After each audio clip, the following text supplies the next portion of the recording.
এওঁলোকৰ খেতিয়কো ভাল, পচন সাৰো ভাল আৰু বন্ধাকবি আকাৰো ভাল মানে।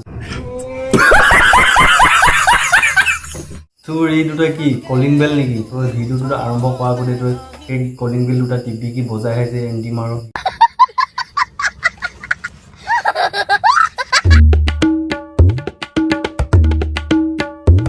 তো ভিডিঅ'টো আৰম্ভণিতে কৈ দিছোঁ যাতে 18 বছৰ তলৰ কোনো ল'ৰা ছোৱালী এই ভিডিঅ'টো যাতে নাচায়, কাৰণ এই ভিডিঅ'টোত বহুত শ্লেঙত ব্যৱহাৰ কৰা হৈছে। মই নিবিচাৰোঁ যাতে তোমালোক বেয়া হাত মোৰ নিচিনা এজন ভদ্ৰ মানুহৰ হাত থাকক। তো আজি আমি কথা পাতিম 5 কেজিমান ওজনৰ বন্ধাকবি বুকুত লৈ ইনষ্টাত বক্সুদি কৰি থকা 2-3জনীমান বাইদেউ বৈঠকে। তো তেওঁলোকেনো ইনষ্টাগ্ৰামত কি বক্সুদি কৰে বলাচোন আমি চাওঁ আজি। অলপ সিহঁতৰ ওপৰত কথা পাতোঁ গভীৰকৈ।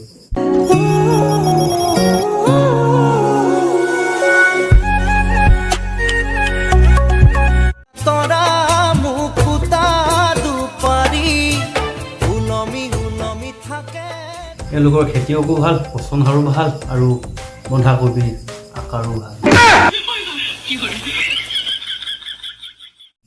ওলমি ওলমি আছে বাৰু, খালি তোমাৰ ওঠৰ হাঁহি নহয়, তোমাৰ বুকুতে বন্ধাকবি দুটাহে ওলমি আছে। আচলতে আমাৰ অসমৰ মাটিবিলাক সাৰুৱা যে, সেইটো কাৰণে মানে কি হয় বন্ধাকবিবিলাক হওক বেঙেনা হওক যি খেতি নহ'ব লাগে সেইবিলাক আমাৰ ভাল হয়। সাৰুৱা মাটি যে ফটকৈ ডাঙৰ হয় আৰু আকাৰবিলাকো বহুত ভাল। बढ़िया था गुरु। क्यों करती हूँ ये सब Why? যেনেকৈ টিপিকি মোহাৰি আছে পকা বিলাহী খোৱা হ'লে ভিতৰৰ মালবিলাক ওলাই ক'ৰবাত পৰিলে হয়। I mean ৰসবিলাকৰ কথা কৈছোঁ। शक्ल देखो कितनी भोली है लेकिन अंदर से लोमड़ी है। প্ৰাইচ কিমান তোমাৰ কবি দুটা? 500 টকা যদি হয় ন কেজি তথাপি ল'ম, কাৰণ তোমাৰ কবি চাইজকেইটা মোক বহুত পচন্দ হৈছে। কি চুতীয়া ছোৱালী বে, কেলা বজাৰত আছে তাই, চাৰিওফালে গোটেই মানুহ আছে, কিন্তু মানুহৰ আগতে তাই কি কেনেকৈ টিপি মেলি ফুৰিছে। আবে তই কি বজাৰত গৈ পিনি আম কিনি আছো বুলি ভাবিছ নেকি? কোনটো পকা কোনটো কেঁচা টিপিকি চাওঁ বুলি। अरे बाप रे ये तो धोती खोल रहा है। ইমান যদি তোক টিপিব মন আছে, টিপাব মন আছে, যদি আছে মাতিবি, কণ্টেক্ট কৰিবি, আমি যাম ন। আমি নিজে ইমান কষ্ট কৰিব নালাগে, আমি আছোতো, আমি কষ্ট কৰি হেল্প কৰি দিম না। আমি এখন হেল্প কৰিব নিলে আমি কিহৰ ল'ৰা মানুহ না। बड़ा हरामी हो बेटा।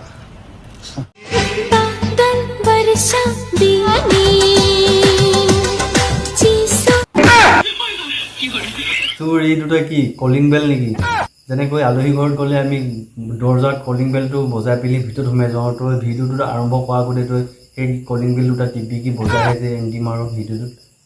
লজিক কি? इसकी माँ का भोला चेहरा। সেইকেইটা ভাল কামত ব্যৱহাৰ কৰিব নোৱাৰোঁ। মাৰে বাপেৰে 10-11 মাহ কষ্ট, কিমান যে কষ্ট কৰি তোক সেইকেইটা দিছে আৰু সেইকেইটাতো ভালকৈ যত্ন নকৰোঁ। সেইকেইটা কিন্তু যত্ন কৰি ৰাখিছে, কেনেবাকৈ যদি একবাৰমান সেইকেইটাতো ফিউজ হ'বলৈ হয় নহয়, ৰিপেয়াৰিং কৰিবলৈ কিন্তু একেবাৰে নোৱাৰোঁ, কাৰণ কেলৈ ভগৱানটো বাপেৰে নহয়, সেইজন ওপৰত আছে, সেইজনে কিন্তু এবাৰহে দিয়ে।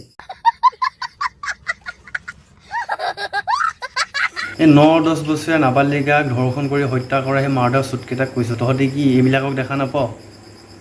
এইবিলাকৰ লগত তেনেকুৱা হ'লে অকণমান শুনি ভাল লাগে বা মানে ইমানো বেয়া নালাগে। তহঁতে যি নেকি 9-10 বছৰীয়া কিশোৰীৰ লগত যেনেকুৱা কাম কৰিছ, নিৰ্লজ্জ কাম, এইবিলাকক কৰিবি। এইবিলাক এনে বক্সুদি কৰি আছে মাৰ্ডাৰ চুটেড।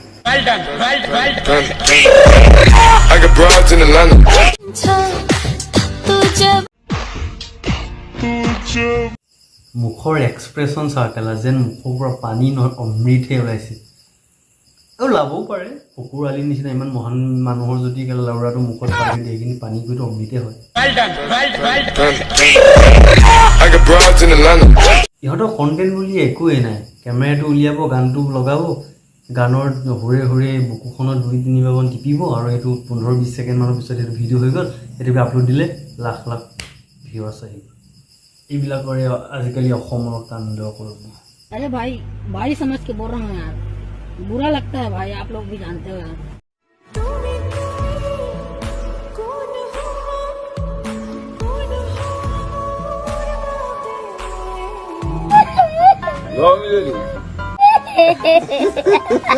হ'বলৈতো বহুত কিবা কিবি মন আছে, কিন্তু তুমি নিদিবা নহয় এইবিলাক কৰিব দিব। মই তোমাৰ বুকুৰ সেই ফুলবোৰত পখিলা হ'ব বিচাৰোঁ। তাতকৈ ভাল জেগাই পৃথিৱীত নাই যিমান পচন্দ বতাহ ধুমুহা নাহক লাগে একো নষ্ট নহয় কিন্তু একো ক্ষতিয়ে নহয় মোৰ समझ रहे हो आप समझ रहे हो ना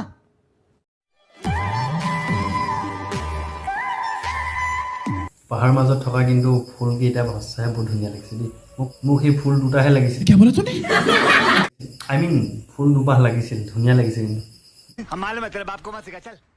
আগৰ মহিলা বা ছোৱালী যোনেই নহওক নিজৰ শৰীৰৰ এটা অংগ ওলাব নিদিয়ে আজিকালি কি কৰে নিজে দেখাওঁ বুলি কোনোবাই পেট দেখাব কোনোবাই চোলা বুকু দেখাব আজিকালি মডাৰ্ণ যুগ না তাতে ইনষ্টাগ্ৰাম আছে তাত লাইক কমেণ্ট ফলোৱাৰ্ছৰ কথা আছে সেইবিলাকতো কৰিব লাগিবই হয় নাই ইহঁতে ইমানেই মডাৰ্ণ হৈ গৈছে যে নিজে পাহৰি গৈছে যে তেওঁলোকৰ দেউতাই দিনৰ দিনটো ইমান কষ্ট বেলেগৰ ঘৰত কষ্ট কৰি হাজিৰা কৰি দিয়ে পইচা আনি সিহঁতক খুৱাইছে বইছে কিন্তু যিহেতু মডাৰ্ণ ডেকাই নিজৰ শৰীৰটোৰ লগতে ব্যৱসায় মোবাইলতে ব্যৱহাৰ কৰি আছে যদি ইমানেই আছিল আৰু ময়ো যাওঁ টাইম হ'ল আৰু অলপ বিচাৰি যাওঁ এনেকুৱা নকৰা নিবা কিছুমানত নেক্সট দিনা বজাব লাগিব না